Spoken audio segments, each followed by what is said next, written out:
Dos personas víctimas de tiro al Lower Calarian y la Santa Catalina del viernes tarde. Uno muerto, el otro herido en el hospital.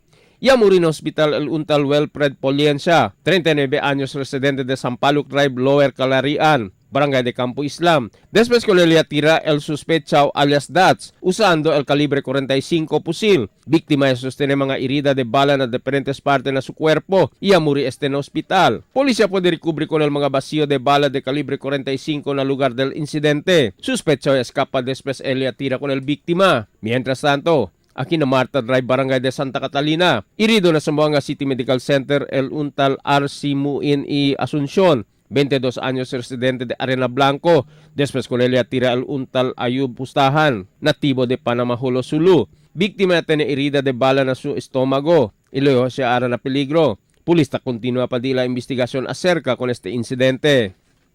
Emil Tuban, Dateline Zamboanga.